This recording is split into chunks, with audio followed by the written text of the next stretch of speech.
wahdahu la syarikalah, asyhadu anna Muhammadan abduhu wa rasuluh.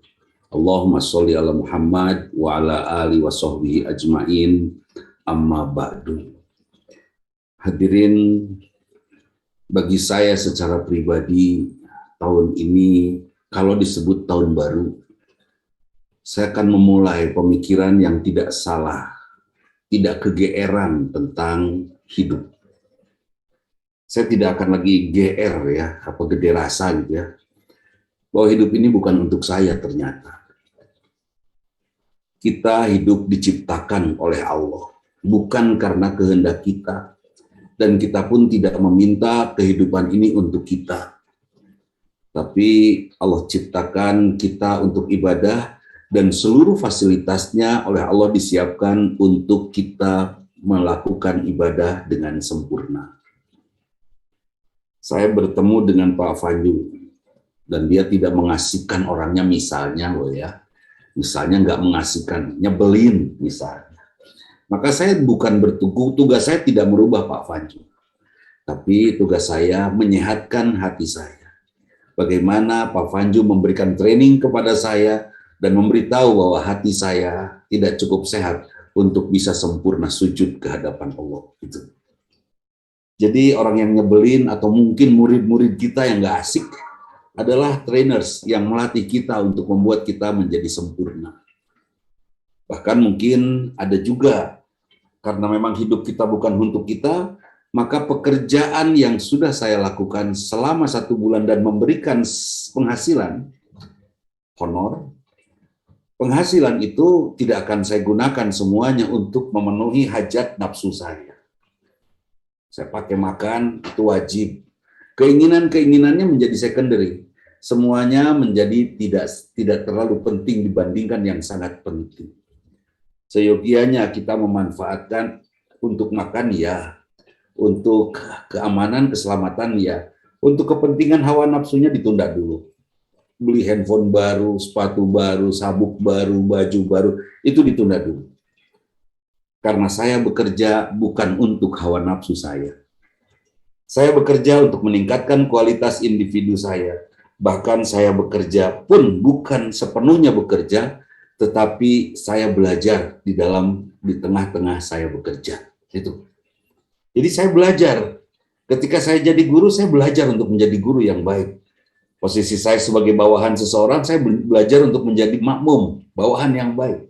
Ketika saya pulang ke rumah, saya menjadi suami, tentu saya akan mencoba menjadi suami yang baik. Terus meningkatkan kualitas individu saya. Kemudian saya siapkan dana dari honor yang saya dapatkan untuk ikut training, untuk ikut penataran, untuk ikut pelatihan, apapun. Kenapa harus seperti itu? Ya, kan sekolah mengadakan, lembaga mengadakan training dan pelatihan, terserah. Kalau saya, Pak Fanju, Pak Diki, Pak Eko, Bu Siti, Bu Vera, Bu Fedi, semua sama ikut training yang dilakukan oleh sekolah, maka kualitas kita akan sejajar.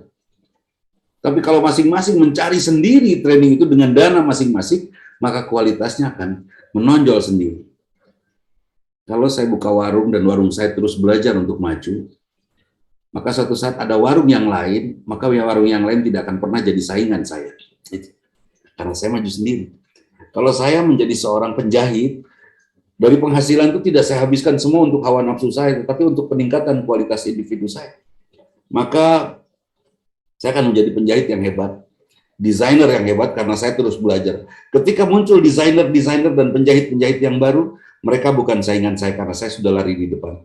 Mungkin secara finansial motor saya masih yang lama, mobil saya masih yang lama, rumah saya belum berubah, bahkan baju saya pun masih yang usang.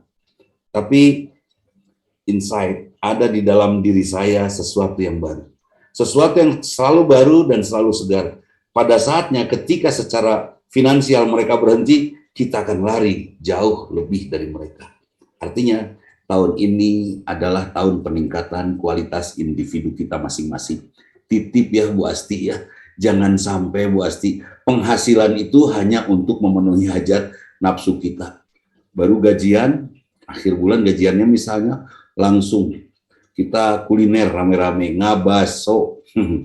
Langsung itu gajian kita dipindah menjadi lemak, jadi gaji di badan kita kan gitu.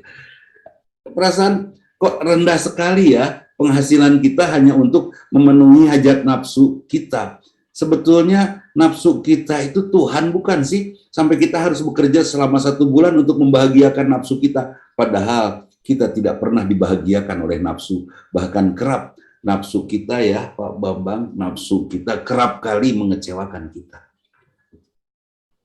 Terus saja kita membina keinginan, membangun keinginan, membesarkan keinginan, sampai akhirnya banyak sekali benturan dalam kehidupan kita di rumah kita. Paling tidak keinginan istri berbeda dengan suami, langsung terjadi ledakan.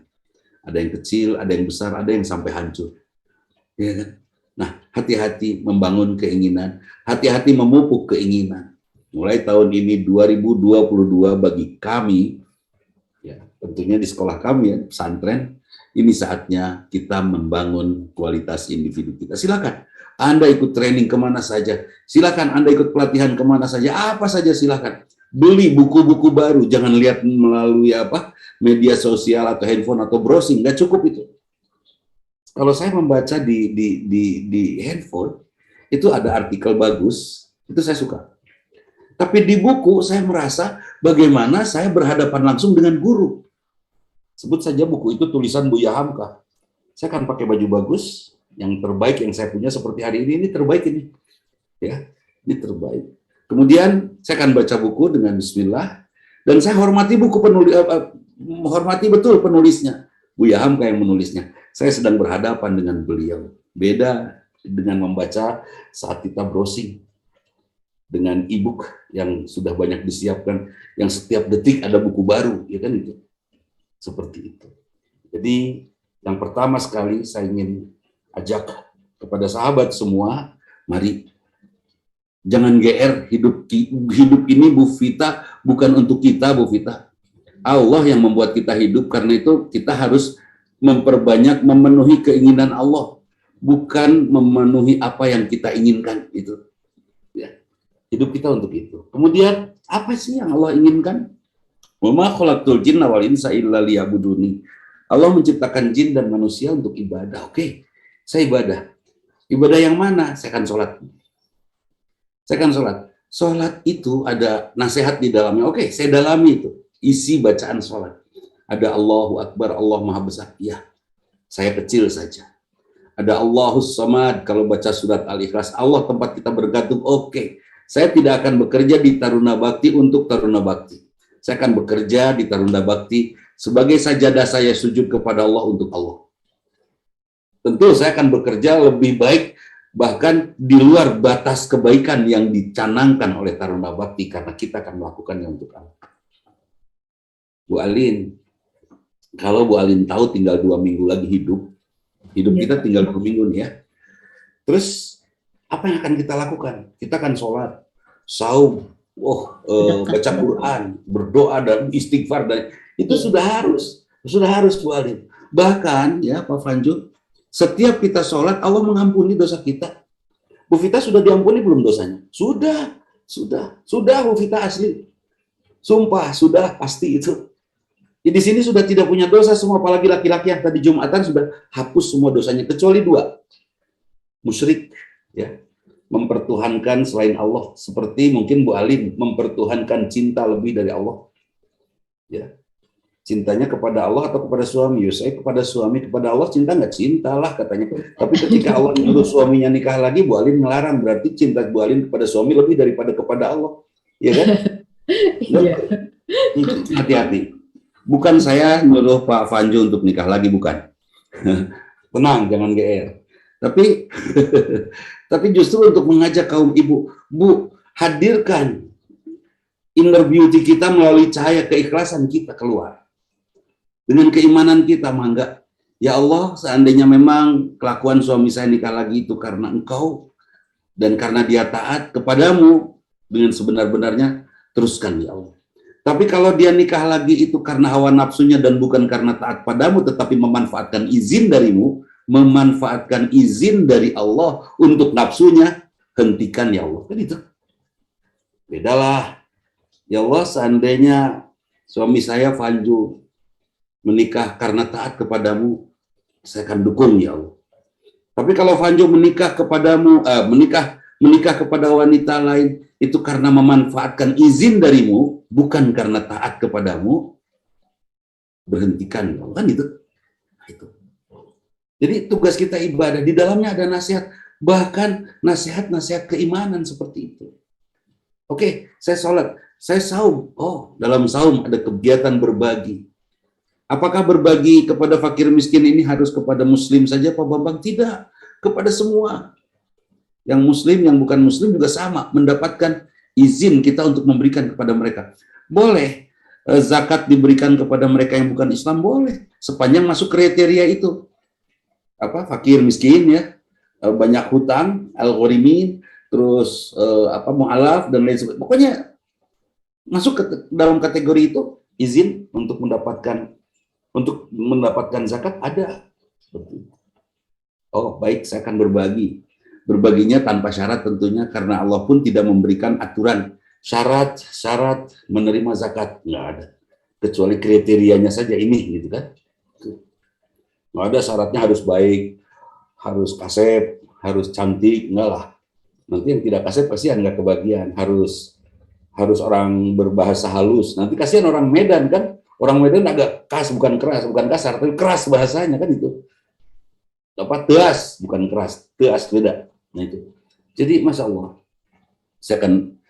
saya juga sudah beribadah haji. Baik, saya akan ikuti nasihat dari ibadah haji. Apa nasihat dari ibadah haji? Saya akan berjalan kompak dengan muslimin yang lain, berputar 7 kali.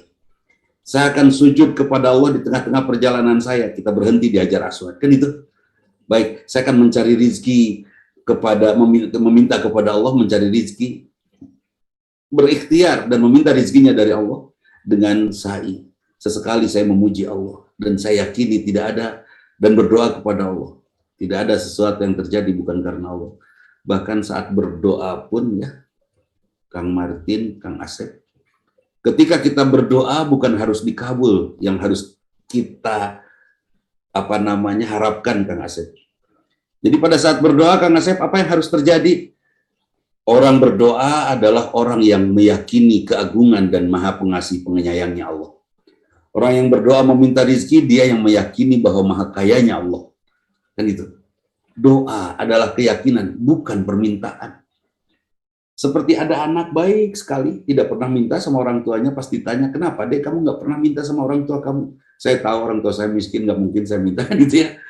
Jangan, kepada Allah enggak. Allah maha kaya. Terus ada orang tua yang merasa kesel, ya sebut saja Bu Vita kesel, anak saya kok banyak minta ya sama saya. Alhamdulillah Bu, artinya ibu dipercaya sebagai orang kaya oleh anak ibu, kan itu. Itu. Kata Pak Fanjo, iya itu teman saya minta terus sama saya sampai kesannya saya dimanfaatin sama dia. Pak Fanjo, kalau Pak Fanjo dimanfaatkan oleh Kang Asep, nah terus Kang Asep minta lagi rutin gitu kan. Pak Fanjo kira-kira bahagia atau sedih sih? Atau kesal sama Kang Asep? Enggak lah ya Kang Asep ya. Pak Fanjo langsung bersyukur, alhamdulillah ya Allah, ternyata saya orang bermanfaat. Buktinya ada yang memanfaatkan saya.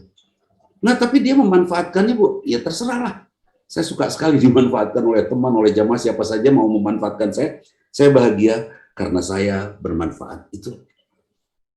Ada kan, kalau ibu-ibu mau, wah dia mau ngemanfaatin, kacau. Padahal sudah jelas bermanfaat. Kenapa kecewa? Nah, sekarang saatnya kita mempersepsi kehidupan kita ini bukan untuk kita, tapi untuk Allah. Bahkan Allah menghadirkan orang-orang yang memanfaatkan kita, sebut saja saudara-saudara, kerabat yang memanfaatkan kita, tidak lagi membuat kita mengeluh, tetapi justru kita akan bersyukur, terima kasih ya Allah.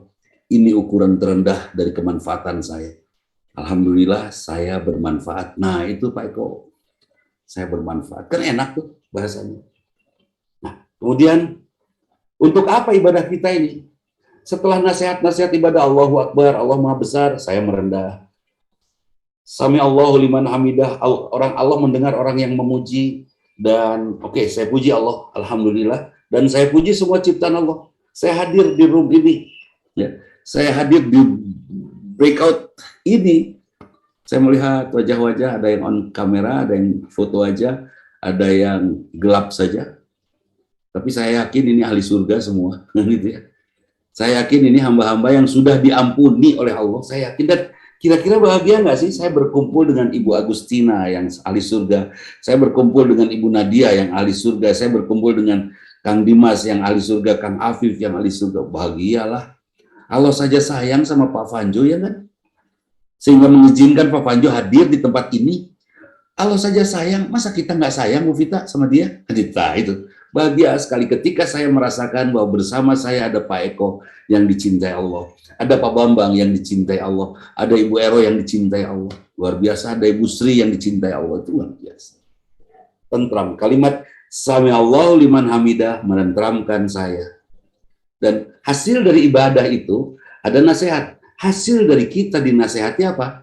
Ada akhlak mulia yang harus hadir. Dan kita tingkatkan terus akhlak kemuliaan akhlak kita. Ya, Bu Vita ya, jangan asal-asalan. Pokoknya saya harus jadi yang terbaik. Yang terbaik di hati saya juga di hadapan Allah. Hadirin, kalau kita sudah menjadi yang terbaik di hati diri, di hati keluarga, dan di hadapan Allah, kira-kira akan ada nggak orang yang merasa tidak baik dengan kehadiran kita? Nggak ada. Nggak ada. Kalau ada orang yang merasa tidak baik atas kebaikan kita, pertanyakan, saya yakin dia sedang tidak baik. Itu. Sedang tidak sehat hatinya. Terus, sampai terbangun akhlak mulia. Kalau akhlak kita sudah mulia, kita tidak bisa mengukur itu, akhlak mulia itu. Hanya Allah yang tahu. Tapi kita hanya berikhtiar saja untuk menjadi hamba yang selalu berbuat baik karena Allah, itu saja. Berbuat baik karena Allah merujuk kepada apa yang Allah inginkan. Kan gini, ikhlas ya. Pasti apa sih yang disebut ikhlas itu? Melakukan semuanya karena Allah, ya Bu Sri ya. Melakukan semuanya karena Allah, oke. Ya, suatu saat ada pemuda nih, ada pemuda. Dia minta maaf sama pacarnya. Dek, maaf ya Dek ya, aduh. Kebablasan sampai cium pipinya adik, misalnya kan itu. Padahal belum nikah. Saya kebablasan, nggak apa-apa Kang, adik ikhlas kok. Yang itu ikhlas bukan? Sugan eta ikhlas teh. Kalau itu disebut ikhlas, mari kita lakukan keikhlasan ya, Kang Asep ya, berber kemana-mana. Seperti itu. Bukan itu keikhlasan. Keikhlasan itu apa? Melakukan apa yang Allah inginkan, dan kita lakukannya karena Allah, dengan cara yang Allah tuntun, kan gitu. Boleh berzakat, boleh. Jangan asal mengeluarkan zakat. Ada aturannya. Setelah harta kita sekian, setelah waktunya sekian lama, jumlahnya sekian yang dikeluarkan, dan kepada orang tertentu, yang menerimanya ya patantannya seperti itu. Jadi tidak mentang-mentang banyak uang, ini saya ada 1 miliar nih, keluarin buat zakat, sisanya sedekah, nggak bisa. Kata Allah hitung semuanya dengan baik. Seperti ini nih warisan. Sebut saja Pak Panjo sudah kaya raya. Orang tuanya meninggalkan warisan, tidak lebih besar dari harta yang jauh lebih kecil dari harta yang Pak Panjo miliki. Pak Panjo orang soleh ceritanya ini kan. Terus setelah itu dibagilah waris itu. Bu Sri, Bu Mira, waris itu pasti bertabrakan dengan perasaan. Istri hanya kebagian 1/8. Orang tua dari suami kebagian 1/6. Mana yang lebih besar? Orang tua kan 1/6. Anak-anak sisanya, laki-laki 2, perempuan 1. Istri kebagian sedikit, Pak Tantan. Kata istri, saya udah bareng dari sejak dulu, kebagiannya 1/8 aja. Perasaan kita ditabrak Budisan oleh aturan waris. Harus taat. Kata Pak Fanjo, enggak, saya udah, warisan saya buat siapa aja silahkan. Baik kan? Seperti baik itu ya. Silahkan aja, saya ikhlas kok, silahkan. Tidak seperti itu yang namanya ikhlas. Mana bagian saya, warisan saya? Bagian Pak Fanjo ini 120.000. Bagian adiknya yang perempuan 60.000. Terima dulu. Alhamdulillah, ini rezeki dari Allah. Padahal Pak Fanjo di kasnya ada 12 miliar. Apa artinya uang yang segitu kan itu? Udah terima dulu. Ketika menerima, lengkaplah kesolehan kita. Bu Sri, kalau kedua orang tua Bu Sri meninggal, wallahu a'lam, Bu Sri terus mendoakan kedua orang tuanya, insya Allah doanya didengar oleh Allah. Tapi, pertama, kalau Bu Sri punya hutang dan tidak ada niat membayar, ya kan? Nih, punya hutang tapi tidak ada niat membayar. Siapa orang yang punya hutang dan tidak punya niat membayar? Mereka yang meremehkan kerja keras orang lain, betul? Iya kan? Saya pinjam uang nih ke Bu Asti.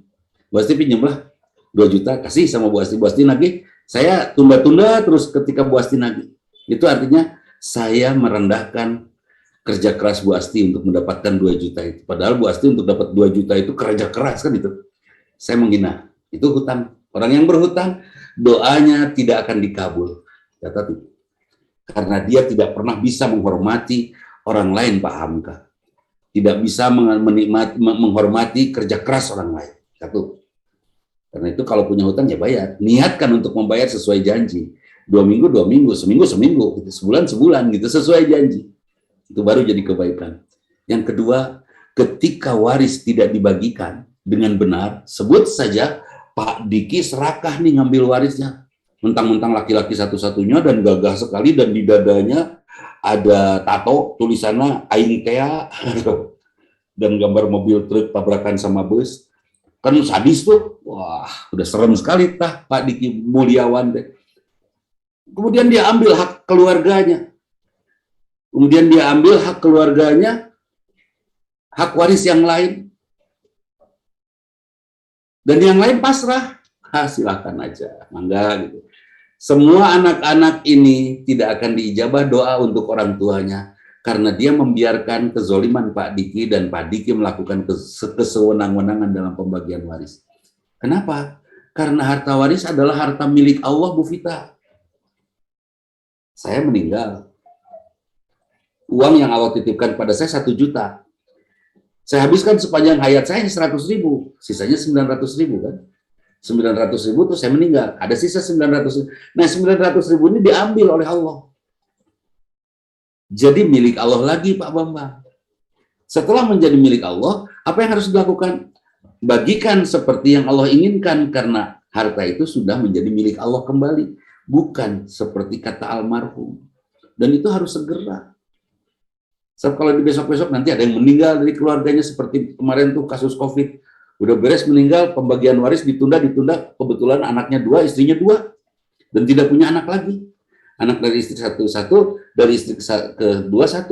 Kemudian orang tuanya juga kena, itu sekeluarga besar kena COVID, hartanya tidak segera dibagikan. Akhirnya harta itu entah milik siapa. Coba kalau waktu itu dibagikan, ya kan? Beres semuanya. Nah, jadi, berakhlak mulia adalah berbuat baik karena Allah dan harus dilakukan dengan ikhlas. Ikhlas diantaranya termasuk ikhlas diatur oleh Allah. Hak warisnya segitu. Ya. Saya kan sebagai anak perempuan kata Bu Sri, saya urus bapak sampai meninggal dengan harta saya. Nih bon-bonnya nih sudah sampai 2,5 miliar. Tapi saya kebagian waris hanya setengah dari laki-laki. Laki-laki kebagian 2 miliar, saya hanya kebagian 1 miliar misalnya. Ikhlas, ya. Ikhlas. Jangan sampai ada ketidakikhlasan karena waris adalah aturan yang diatur oleh Allah karena hartanya pun milik Allah itu. Jadi dari ibadah kita dinasehati oleh isi ibadah kita termasuk Quran menasehati kita, nasihatnya membentuk karakter kita, akhlak kita. Dan akhlak yang tertinggi yang akan kita lakukan adalah di mana kita berbuat baik untuk Allah. Apa sih untungnya berbuat baik untuk Allah? Hadirin, Bu Vita berbuat baik untuk suami. Suatu saat suaminya balik kanan atau belok kiri, saya yakin Bu Vita kecewa. Bu Vita sudah menyiapkan sarapan pagi untuk suami. Kopi yang terbaik, malah Bu Vita sengaja kursus barista untuk menyiapkan kopi terbaik. Mahal kan itu? Wah, ngaduknya juga pakai ritual barista. Sudah diberikan yang terenak untuk suami. Ternyata pas pulang, suaminya salin, ganti baju, singletnya jadi ada rendanya. Kecewa nggak? Pasti kecewa. Papa, kenapa singlet Papa jadi berukat? Itu pasti kecewa. Ini untungnya berbuat karena Allah. Kita akan, ketika kepentok untuk urusan duniawi, kita akan mengalir lagi menuju Allah, kan itu. Tidak akan ada depresi. Pak Asep ngajar. Nggak ada murid yang bisa. Kalau Pak Asep ngajar untuk murid pinter, murid nggak pinter-pinter, kecewa kita. Tapi kalau Pak Asep ngajar karena Allah, murid nggak pinter-pinter, kita punya tempat kembali. Yang penting saya dapat pahala. Kan gitu. Ya nggak? Itu akan tentram. Jadi melakukan sesuatu karena Allah itu akan menghindarkan sekecil-kecilnya kekecewaan kita di dunia ini. Bu Asti jalan-jalan, sudah dandan habis-habisan pakai baju yang terbaik, yang kemarin kerudungnya aja belinya 4 juta. Kebayangkan, pergilah ke majelis talim, nggak ada yang komentar tentang kerudungnya, karena kerudungnya untuk kecantikan. Sampai pulang ke rumah dia bicara sama suaminya, kacau majelis talim kampungan dasar. Kenapa? Nggak ada yang nanya, ini kerudung mama. Padahal kerudung mereka 8 jutaan, kita nggak ada apa-apanya. Kecewa kita, ya kan? Coba kalau kita lakukannya karena Allah, nggak akan kecewa. Kita akan bahagia. Ya Allah, saya hambamu dan engkau anugerahkan kepada saya kecantikan. Saya jaga kecantikan ini untukmu. Seperti Pak Asep sesudah nikah, Pak Asep. Pak Asep terus nikah?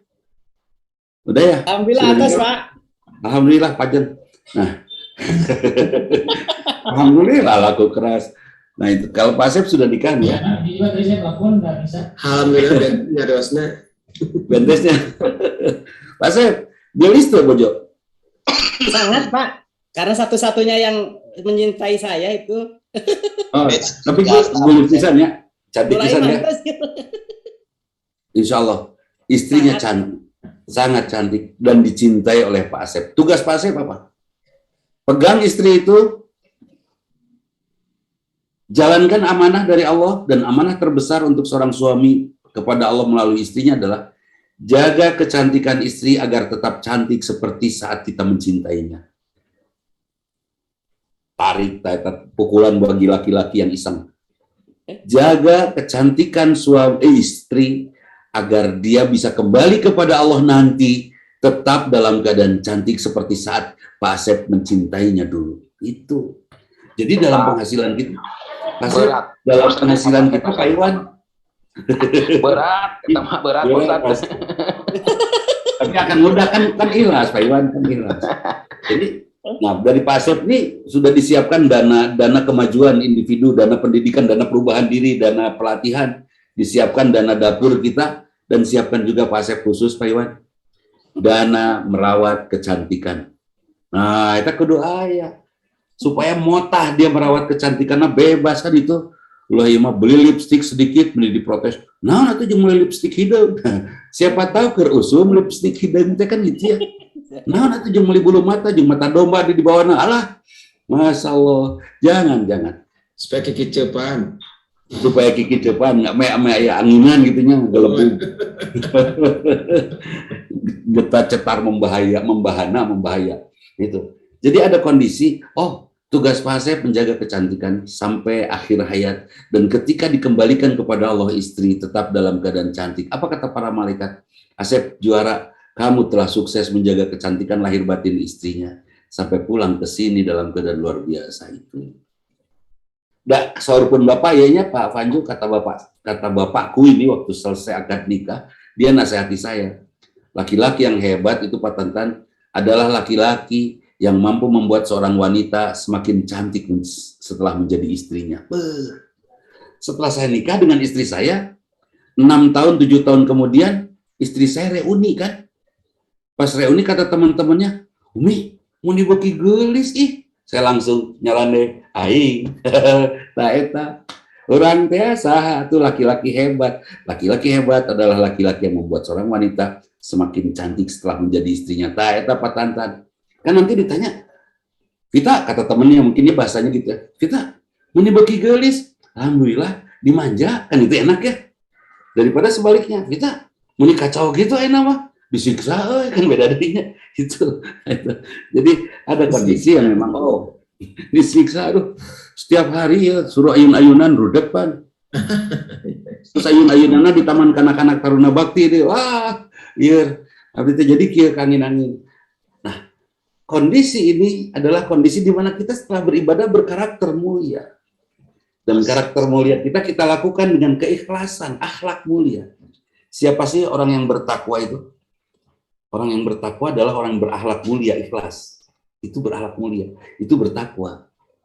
Bertakwa itu bukan apa-apa. Dan siapa orang paling bertakwa, yang paling berakhlak mulia? Siapa yang akhlaknya terbaik? Orang yang paling bermanfaat. Di antara kita nih di Indonesia tercinta, siapa sih profesi yang terbaik? Siapa sih yang profesinya paling bermanfaat? Semuanya bermanfaat insya Allah ya. Tapi siapa yang paling bermanfaat? Guru. Mangga Pak Asep pakai motor, lupa bawa STNK. Ketika dilihat di SIM-nya ada tulisan pekerjaan guru, saya yakin bebas. Itu ditewak Pak Asep asli guru mah. Soalnya polisinya sih disetrap. Itu pasti ya Teh. Saya pernah ada anak hari Minggu padahal dia pakai motor, kebetulan pakai batik. Prit, melanggar. Kemana itu menirusuh? Iya Pak, abdi pada ngajar di mana? Di TK. Oh mangga. Dilepas itu. Padahal Minggu, polisi langsung, alah pan ieu teh Minggu.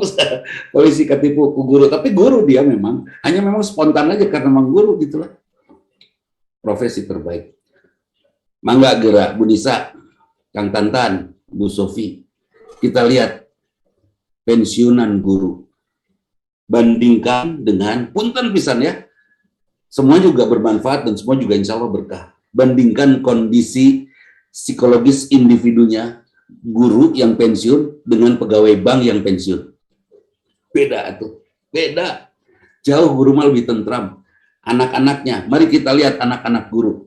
Yang lain juga baik-baik insya Allah. Tapi siapa yang anak-anak yang lebih menentramkan ke orang tuanya ketika orang tuanya sudah pensiun? Anak guru. Karena itu saya berdoa anak-anak saya supaya jadi guru. Tapi saya tidak nyuruh anak saya bekerja. Pokoknya saya pengen anak saya jadi guru. Dan saya nggak bicara itu. Hasilnya, alhamdulillah, anak saya ngajar di perguruan tinggi. Karena menurut saya itulah pekerjaan yang penghasilannya mungkin tidak banyak, tapi insya Allah berkah. Dan Bu Vita nanti pada saat sesudah pensiun, saya yakin bahagia. Bahagia.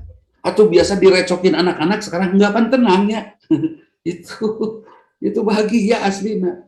Dan berapa banyak anak yang setiap dia ibadah, dari ibadahnya dia lakukan dengan cara yang baik, dan kebaikan ibadahnya itu terjadi karena kita ada ilmu kita yang kita berikan di benaknya.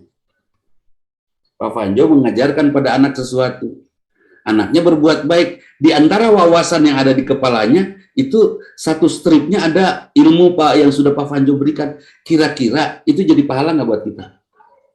Saya yakin di padang mahsyar saf terdepan yang paling banyak pahalanya adalah para guru. Yakin sekali. Karena itu saya suka, saya punya mertua, saya pilih guru mertua. Anak saya berdoa menjadi guru, diijabah sudah alhamdulillah. Ya, kemudian istri saya anak guru, kakek saya guru, bapak saya guru, ibu saya guru. Saya keluarga besar guru bukan aslina. Kenapa? Karena memang kami bangga bukan menjadi guru ya. Kami bangga menjadi orang yang selalu belajar sepanjang hayat. Karena guru setiap tahunnya pasti belajar. Semester pertama belajar, semester kedua baru ngajar. Semester pertama nggak belajar, mempelajari kondisi murid yang baru kan itu. Semester 2 baru mengajar. Dan selalu begitu. Luar biasa. Tingkatkan kualitas individu kita karena hidup kita bukan untuk kita. Bu Sri, Bu Feni, Bu Nadia, ya Kang Asep. Barusan juga ada nih Asep-Asep sedunia nge-WhatsApp sama saya, Presiden Asepnya. Mengomentari WhatsApp saya bahwa kalau kita semua akan pulang kepada Allah, mungkin Pak Fanjo tahu ya bahwa akan pulang kepada Allah kapanpun. Kalau Pak Fanjo akan pulang dan tahu jadwalnya 2 minggu lagi, apa yang akan dilakukan? Umumnya orang akan sholat, saum, minta ampun, baca Quran, kan akan itu. Apa yang akan saya lakukan? Itu semua sudah biasa dilakukan, sholat, minta ampun, dan itu sudah. Apa yang saya akan lakukan kalau saya tahu 2 minggu lagi akan meninggal? Saya akan membuat karya besar untuk saya persembahkan kepada Allah yang Maha Besar. Iya kan? Itu. Mual siga kieu, mual pas-pasan Kang Asep, mual. Dia kene apa bedanya dengan orang lain? Saya harus beda dengan orang lain. Jadi guru Bu Vita di Taruna Bakti bangga, mungkin bangga. Tapi apa bedanya dengan yang lain? Dengan 100 guru lainnya?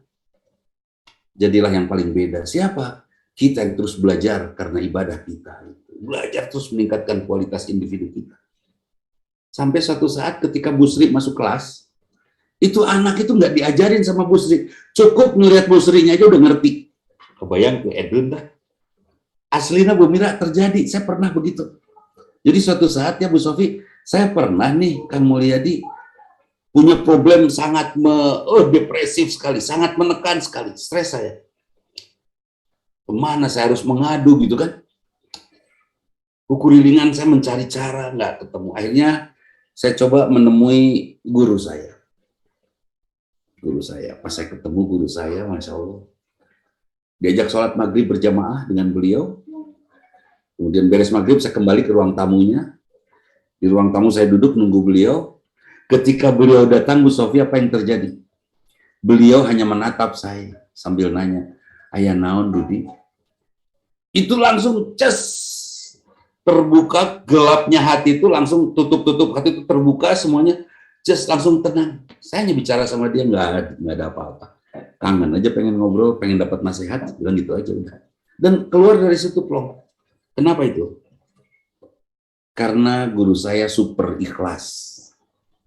Terus ikhlas itu apa? Ikhlas itu bola lampu hati, kawat fijar itu nuraninya, dan cahaya itu adalah keikhlasannya.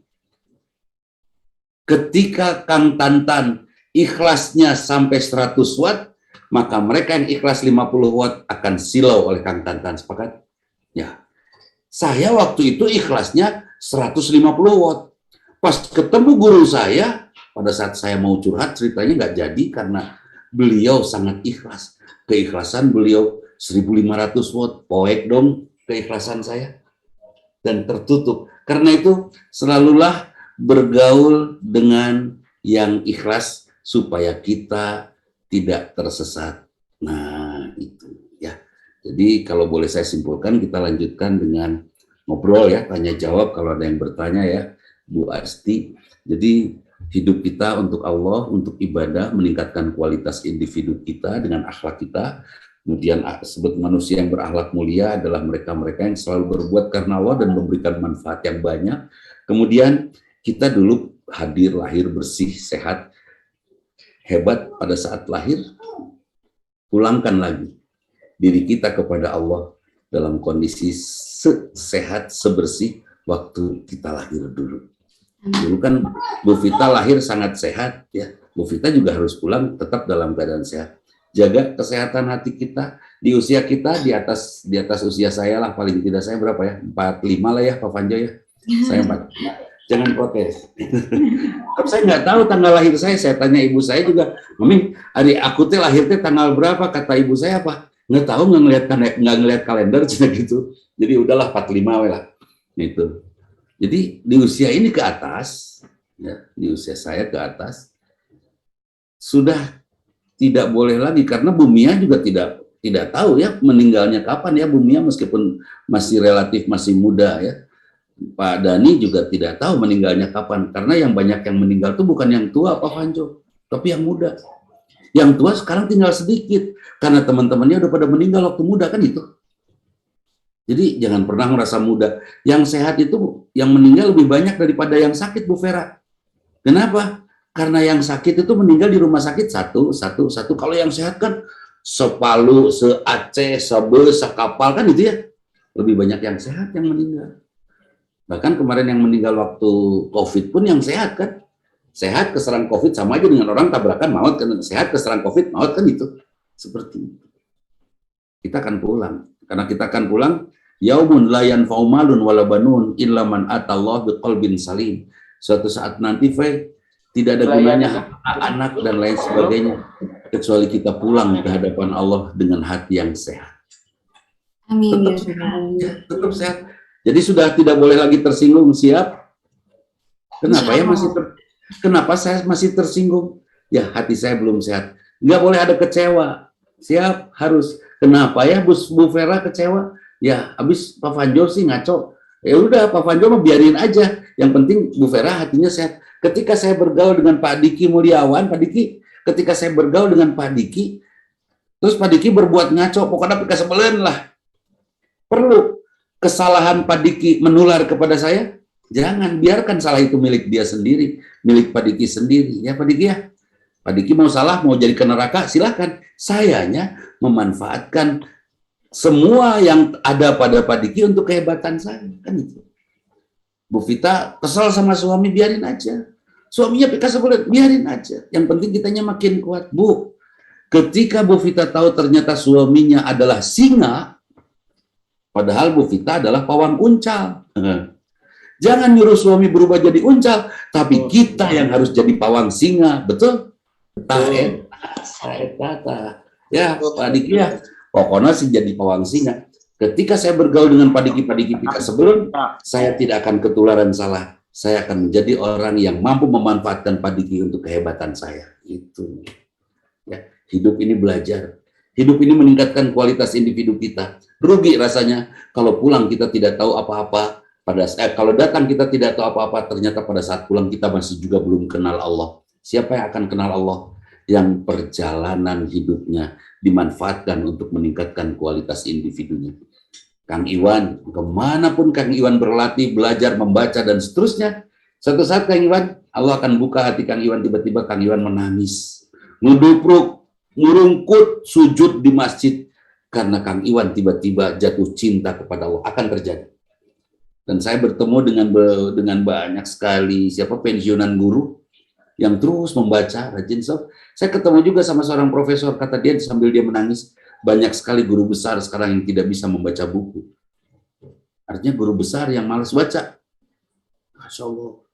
Dan siapa sih mereka yang rajin baca? Mereka yang pada saat pulang dimuliakan oleh malaikat. Karena terus menambah ilmu. Dan saya yakin Kang Iwan nanti pada saat akan meninggal pun akan dimuliakan malaikat karena belajar terus, aktif terus, bahkan semua aktivitasnya dipelajari, dijadikan ilmu, meningkat terus. Bahkan mungkin di Tarunda Bakti tidak ada orang yang bisa ngejar kualitasnya Pak Iwan karena terus belajar terus kan itu. Nggak ada yang bisa ngejar, nggak akan ada saingan itu. Terserah nggak pernah jadi kepala sekolah juga, terus aja belajar. Yang penting jadi guru di mana seperti Bu Sri tadi, masuk kelas belum juga nerangin, orang udah ngerti kan itu juara itu. Kenapa udah ngerti? Karena setiap besok pelajaran siapa? Bu Sri, belajar sungguh-sungguh anak-anak. Sebelum ibu masuk ada udah ngerti, ya kan? Itu juara Bu. Itu guru yang ditunggu. Guru yang membuat anak belajar sebelum guru itu menerangkan. Hebat kan? Hebat pisan itu. Dan pada saat kalau kita meningkatkan terus kualitas individu kita, yang paling kita harapkan bukan perlakuan manusia lain, tapi satu hal Kang Diki, apa? Tiba-tiba saja saya jatuh cinta kepada Allah. Itu Mia Andari. Tiba-tiba saja saya pengen ketemu dengan Allah, Bu Mia. Tiba-tiba saja saya nangis. Suatu saat saya ketemu dengan guru saya di masjid. Tidak di Masjidil Haram, tidak di Mekah, tidak di Madinah. Di masjid kecil dekat rumahnya nangis. Saya tanya, kunaon Kang nangis? Nggak tahu. Tiba-tiba saja terharu. Terharu apa? Ya Allah, banyak sekali Allah memberikan kebahagiaan pada saya. Selama ini tersadar gitu. Ya selama ini tahu ini dari Allah, tapi kerasanya nggak seperti ini. Model Kang Asep sadar bahwa istrinya ada anugerah Allah. Asep, istri itu kan dirawat ya oleh Allah sangat sungguh-sungguh ya Kang Diki. Sungguh-sungguh Allah merawat istri kita. Ngicupna, heuaina, hitutna, dan lain sebagainya dirawat itu oleh Allah, diatur. Bahkan ketika hitut adalah mahnya yang nggak benar kan itu. Ketika banyak sendawa berarti lambungnya nggak benar kan itu. Allah masih tahu itu. Serius Allah merawat istri kita Kang Diki. Karena itu ketika Kang Asep, Kang Diki, dan kita semua tidak serius memperlakukan istri, insya Allah Kang Diki ditakol ku Allah. Ya, kamu teh ya sudah saya rawat istri kamu serius sama kamu dicuekin, jangan ya, jangan dicuekin, bisa ditakol ku Allah. Ini alat mulia. Kenapa? Kang Asep menibager ke istri teh titipan Allah. Sok Ibu Sri dititipan apa oleh Presiden, kira-kira dijaga nggak? Dijaga titipan Presiden. Iya Kang Asep dapat titipan Allah, dijaga mah? Dijaga. Ibu, misalnya manggilnya ibu teh titipan Allah. Terus kenapa emang? Ibu teh titipan Allah, jangan pakai baju jelek sayang, ini ganti. Nah, itu juara. Ibu teh titipan Allah. Kenapa wajah ibu menipas-pasan? Coba ini pergi ke salon sana, manjakan wajah ibu. Coba dibuat glowing. Atau kalau enggak, pakai jalanta aja supaya hinyai. Kan itu. Gitu atau ke istri teh Kang Iwan. Ini mah istri pakai daster asal-asalan, diantep. Jangan. Ketika istri makan, caman cemen gitu ya, sembarangan di rumah. Saroream karena malas masak atau apa. Ibu, bukan tugas ibu masak, ibu. Ibu teh titipan Allah, ini ibu teh titipan Allah. Ibu harus makannya harus bagus, harus sehat. Sebentar, diam dulu. Papa mau beli dulu. Beliin. Nggak mau gosen, bisa dilamot ke tukang gosen, rek meuli sorangan, gitu. Itu. Nah, eta Kang Diki, itu baru memperlakukan amanah dengan sebenar-benarnya Kang Diki. Terus ternyata istrinya marah-marah, pika sebelen Kang Tantan, apa yang harus dilakukan? Ya Allah, terima kasih. Kau anugerahkan kepada saya seorang yang melatih saya untuk kuat, untuk sehat, untuk gagah, untuk tangguh, dan untuk torek dan cerewet. Gitu. Jadi terus semuanya berterima kasih. Yang terakhir ini, ada apa dengan kalimat berterima kasih? Satu saat ada dokter Asep, ini viral ini. Dokter ini bercerita tentang seorang yang harus dioperasi. Ya. Dia dokter ahli bedah. Anak kecil 8 tahun ada infeksi di usus kecilnya, kemudian pendarahan dan infeksinya sudah sampai ke otak. Terus setelah itu oleh orang tuanya dibawa ke IGD, diperiksa serius oleh dokternya, dibawa ke ruang khusus, diperiksa serius, akhirnya dokternya memutuskan untuk mengoperasi. Dan setelah itu dioperasi. Minta izin kepada orang tuanya, harus dioperasi karena sangat berbahaya, orang tuanya mempersilahkan. Kemudian masuk ke ruang operasi. Orang tuanya nunggu keluar lagi dari ruang operasi. Akhirnya dia tidak buang air melalui anus, tapi ususnya dikeluarkan di luar perut. Kemudian dibawa karena memang kondisinya baik, padahal itu 50-50 itu antara hidup dan mati. Untuk operasi itu dibawalah ke ICU, dirawat di ICU, dan di ICU dia bisa ngobrol. Semua dokter kaget itu. Kemudian ditanya, ada apa Pak? Amal apa yang Bapak lakukan? Saya nggak tahu, biasa aja. Mungkin ada yang istimewa yang Bapak miliki, nggak ada. Barusan aja dari sejak masuk IGD sampai ke sini, sampai ruang operasi, sampai hari ini, setelah sekian hari ya, saya mengucapkan Alhamdulillah. Pas anak saya sakit, Alhamdulillah ya Allah, anak saya masih keburu dibawa ke dokter. Terus ada dokter yang nanganin, ya Allah, Alhamdulillah anak saya ada yang merawat. Terus pas dokter menyarankan untuk operasi, Alhamdulillah ya Allah, penyakitnya ketahuan. Dioperasi hidup, bisa, mati bisa, tidak dioperasi juga hidup atau mati. Saya pilih ikhtiar. Terima kasih ya Allah, Engkau izinkan saya berikhtiar. Terus pas harus bayar uang muka untuk operasinya kan mahal. Ya Allah, terima kasih Engkau titipkan tabungan ini untuk bisa saya membayar uang ini ya Allah. Setelah ditunggu di ruang operasi, sambil nunggu para dokter mengoperasi, dia hanya sekedar bersyukur, ya Allah, terima kasih ya Allah. Meskipun mungkin mereka bekerja, tapi ada orang-orang yang ikhlas dengan pekerjaannya untuk mengoperasi anak saya. Dia tunggu. Pas keluar dari ruang operasi, operasinya berhasil Pak. Alhamdulillah ya Allah, anak saya berhasil. Kesempatan hidupnya makin besar. Terus dibawa ke ruang ICU, di ruang ICU, Alhamdulillah ya Allah, di ruang ICU masih nampung, masih kosong, biasanya kata orang penuh.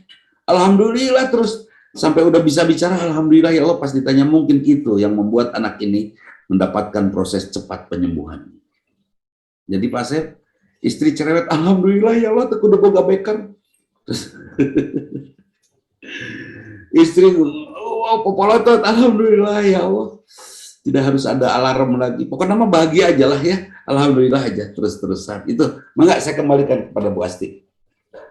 Ya Allah, tabarakallah, makasih Ustadz atas ilmu yang sudah di-share kepada kami.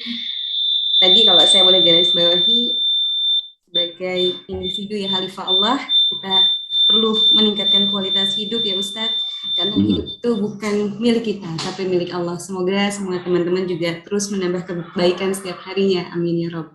Ustadz, kita masuk sesi tanya jawab. Ustadz, ini sudah ada yang bertanya melalui chat. Ibu Chandra dari unit ASN. Izin Ibu saya bacakan pertanyaannya.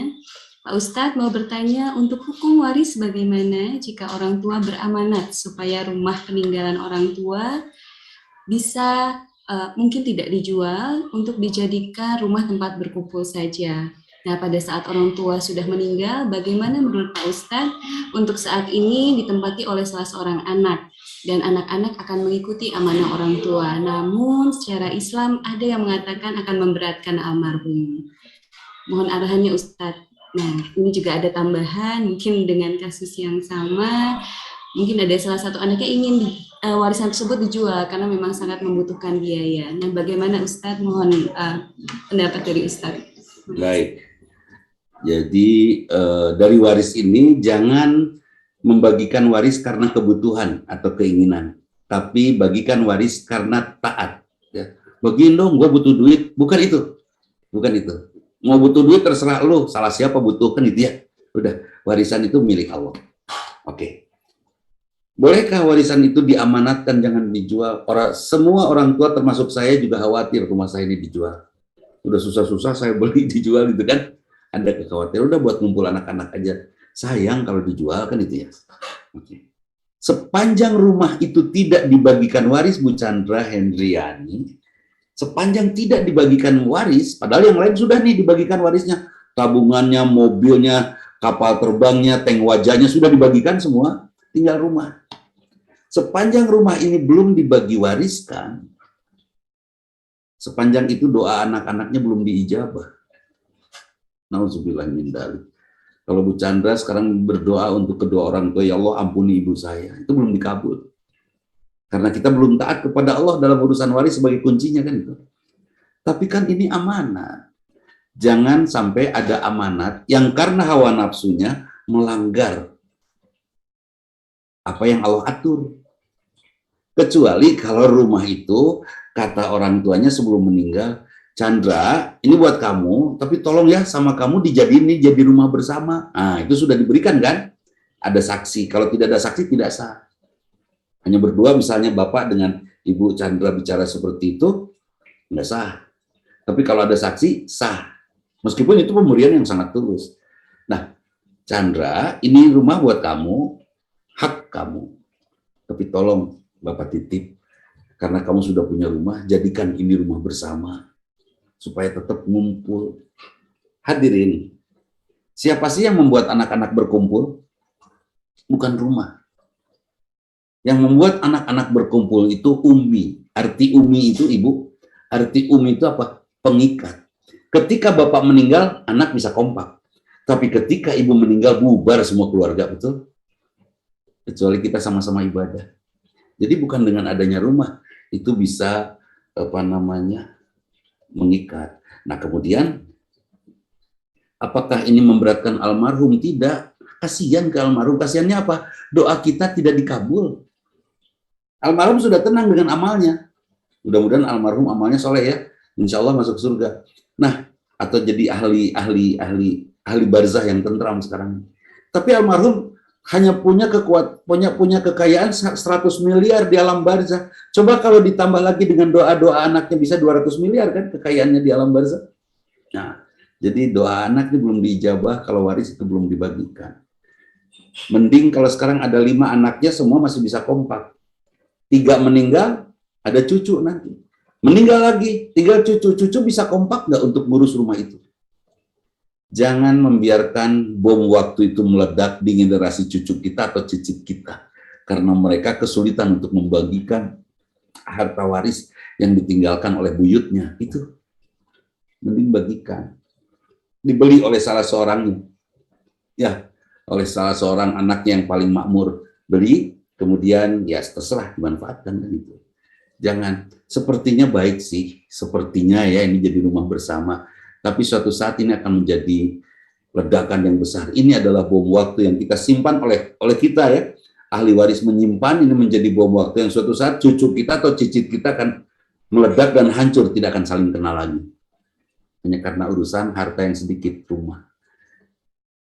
Tidak boleh amanat seperti itu. Kalaupun mau ada wasiat dalam waris. Saya punya 900.000, tidak boleh lebih dari sepertiga. Tolong ya, yang 300.000 ini nanti kasihin kepada Asep Gunawan. Saya suka sama dia, misalnya gitu ya, yang 300.000 ini. Itu boleh karena Asep Gunawan bukan ahli waris saya. Boleh diberikan kepada Kang Asep Gunawan karena bukan ahli waris, karena saya ada hubungan baik saja, bukan hubungan rahasia, hubungan baik. Ahli hubungan rahasia mau lah beja-bejanya, hubungan baik. Gitu. Itu boleh. Tapi kalau amanah seperti itu memberatkan. Tetap bagikan saya. Insya Allah, apakah nanti orang tua akan marah? Enggak, justru orang tua bahagia. Oh ternyata anakku mengerti, ya Allah terima kasih, akhirnya dijual juga. Dulu saya salah ucap. Dulu saya salah amanat, alhamdulillah anak saya mengerti, nuhun ya Allah. Mungkin akan begitu orang tua kita. Seperti itu ya. Itu tentang waris. Dan ini bukan memberatkan orang tua Bu Asti, tapi lebih dari orang tua tidak mendapatkan doa dari anaknya. Karena anaknya berdoa tidak akan dijabah. Karena apa? Anaknya belum membagikan waris dengan benar. Itu. Mangga Bu Asti. Ya, terima kasih Pak Ustadz atas pencerahannya. Kita buka satu pertanyaan lagi ya Ustadz. Mohon izin. Baik Bapak Ibu, barangkali ada yang ingin share juga dengan Ustadz ataupun ada yang ingin bertanya, silahkan saja open cam. Untuk yang belum open cam, mangga Bu Chandra, silakan Ibu. Ini apa tadi bertanya lagi ya Pak Ustadz ya terkait kebetulan orang tua saya dua-duanya udah meninggal. Nah, apa kalau misalnya maaf ya Pak Ustadz, kalau misalnya tapi apakah misalnya saya bersedekah atas nama orang tua itu terima Pak Ustadz? Itu. Ibu akan bersedekah atas nama orang tua. Sebetulnya orang tua sudah tidak perlu bersedekah karena sudah selesai kan urusannya. Tapi ketika anak yang beribadah itu apa maksudnya mengatasnamakan itu dia. Nah, itu yang luar biasa. Itu yang hebat, Bu. Ketika ibu sholat, ibu saum, ibu zakat, ibu bersodako, selalulah berdoa. Ini sudah saya amalkan sejak puluhan tahun yang lalu. Orang bapak saya meninggal sudah 36 tahun kalau nggak salah. Itu saya amalkan. Setiap barusan membuka Zoom ini, ya Allah, jadikan ini pahala untuk kedua orang tua saya. Untuk orang tua saya, untuk mertua saya. Ketika saya bersodakoh, ya Allah ini jadikan pahala untuk kedua orang tua saya. Jadi ketika ibu ada nih uang 200 juta, Ustaz Dudi, ini nitip sodakoh dari bapak saya, sah. Tapi yang berbuat baiknya tetap Bu Chandra kan itu. Tapi orang tua mendapatkan pahala. Tapi tetap kuncinya warisnya dibagi enggak? Kalau warisnya sudah beres, insya Allah semua perbuatan yang kita dedikasikan untuk kedua orang tua kita akan diterima oleh Allah. Itu. Jadi, ya Allah, saya ingin menyembelih Pak Asep ini untuk kedua orang tua saya. Ulah Pak Asep maka Asep kene ulah dikunci. Belum Idul Adha dehnya. Nah, jadi saya akan menyembelih kambing ini ya Allah untuk kedua orang tua saya. Bersodakoh memberi makan hari Jumat dengan tidak harus Idul Adha, Idul Fitri, Idul Adha dan Akikah ya, Kang Diki ya. Saya akan menyembelih kambing ini untuk orang tua saya akan berbagi masakan kambing dengan itu saya lakukan minggu lalu ke Fajr. Saya ambil kambing, buat apa Pak kambing? Pejit. Saya bilang gitu kan. Emang ada acara apa? Hayo harus acara enggak? Saya ingin membahagiakan orang dengan daging kambing ini. Kita masak kabuli kambing, kita bagikan. Mudah-mudahan amal soleh saya menjadi pahala besar untuk ibu bapak saya. Nah, eta. Ya. Wilujeng, teruskan berbuat baik supaya ibu orang tua kita kaya raya. Masya Allah. Amin, aturun Pak Ustadz. Alhamdulillahirrahmanirrahim. Alhamdulillah, baik. Teman-teman, rekan-rekan yang Allah muliakan, ada lagi Bapak Ibu mungkin yang akan bertanya sama Ustadz, satu pertanyaan lagi. Sik, nggak ada. Udah. Baik. Aja kayaknya Bu Asti ya. Telepon kayaknya. Gitu terus. Japri ya. Japri. Itu dengan berakhirnya tadi jawaban atas pertanyaan Bu Chandra, maka selesai pula kajian hari ini. Ustadz, mohon izin boleh tutup kajian majelis kita hari ini dengan doa Ustadz. Mohon berkenan Ustadz. Bismillahirrahmanirrahim. Allahumma sholli ala Muhammad wa ala ali wa sahbihi ajma'in. Astaghfirullahaladzim, astaghfirullahaladzim, astaghfirullahaladzim, alladzi la ilaha illa huwal hayyul qayyum wa atubu ilaih. Ya Allah, ampuni kami, ampuni kedua orang tua kami, ampuni pasangan kami, putra-putri kami, sahabat kami, teman sejawat kami, ya Allah. Terima permohonan ampun dan kabulkan permohonan ampun siapapun yang memohon ampun padamu, ya Allah. Saat ini kami berkumpul untuk meningkatkan kedekatan kami denganmu. Terima ini sebagai pengabdian kami kepadamu, ya Allah, dan dekatkan kami padamu. Ya Allah, jangan kau sia-siakan perjalanan kami, tuntun kami agar tetap kami bisa ibadah kepadamu. Kami tidak ingin hidup untuk hawa nafsu kami, tapi kami ingin hidup untukmu, ya Allah, untuk mengabdi kepadamu. Ingatkan kami dengan kasih sayangmu, Jangan Engkau hukum kami saat kami bersalah, tapi ampuni kami ya Allah. Allahumma ya Allah, ada orang tua kami yang sudah pulang ke hari bani. Istirahatkan mereka di barzahmu dengan ketentraman kasih sayangmu ya Allah. Karena suatu saat pun nanti kami akan sama berada di alam barzah. Ya Allah, bimbing kami, tuntun kami untuk tidak salah dalam melangkah dan tidak salah dalam mengajar. Juga bimbing kami, tuntun kami agar perasaan kami tetap ikhlas kepadamu, sehingga kami bisa mendidik anak-anak kami untuk berilmu dengan benar. Ya Allah, suatu saat Kau akan wafatkan kami. Kapanpun wafatkan kami ya Allah, dalam husnul khatimah. Ketika kami merindukanmu, ketika Engkau merindukan kami, ketika kami sujud padamu, ketika Engkau menerima sujud kami. Wafatkan kami dalam husnul khatimah. Istirahatkan kami di barzahmu dengan ketentraman kasih sayangmu. Dan pada hari kebangkitan nanti ya Allah, bangkitkan kami dengan ridhomu untuk Engkau bawa kami ke surgamu. Kami berserah sepenuhnya padamu ya Allah. Kabulkan doa kami. Allahumma inna nas'aluka ridhoka wal jannah wa na'udzubika min sakhatika wan nar. Rabbana atina fid dunya hasanah fil akhirati hasanah wa qina adzabannar. Subhana rabbika rabbil izzati amma yasifun. Wassalamun ala mursalin walhamdulillahi rabbil alamin. Amin ya Allah ya rabbal alamin. Hadirin, sekali lagi kalau boleh saya tarik judulnya, jangan GR dalam hidup. Hidup ini bukan untuk kita, tapi kita dihidupkan oleh Allah untuk Allah. Pulanglah kepada Allah. Bimbing diri kita sebaik-baiknya sampai kita pulang sesehat hati kita pada saat kita lahir. Itu saja, mohon maaf. Aku qouli hadza wa astaghfirullah li wa lakum. Assalamualaikum warahmatullahi wabarakatuh. Waalaikumsalam warahmatullahi wabarakatuh. Alhamdulillahirrahmanirrahim. Hari ini selesai pula kajian majelis kita, Bapak Ibu. Semoga apa yang disampaikan oleh Ustadz Budi Mutakin bermanfaat untuk kita semua dan menambahkan keimanan kepada kita semua. Saya sebagai pemandu acara juga Bapak Fanju mengucapkan mohon maaf jika ada kesalahan kata. Kebenaran hanyalah milik Allah Subhanahu wa taala. Saya tutup dengan doa kafaratul majlis. Subhanakallahumma wa bihamdika asyhadu an la ilaha illa anta astaghfiruka wa atubu ilaik. Kami tutup. Assalamualaikum warahmatullahi wabarakatuh. Selamat sore, salam sehat untuk Bapak Ibu semua. Terima kasih. Waalaikumsalam warahmatullahi wabarakatuh, Pak Ustaz. Terima kasih Pak Ustaz. Terima kasih Bu Asti. Terima kasih Bapak Ibu semua. Semuanya. Mohon, Pak Ustadz. Assalamualaikum. Sehat-sehat selalu.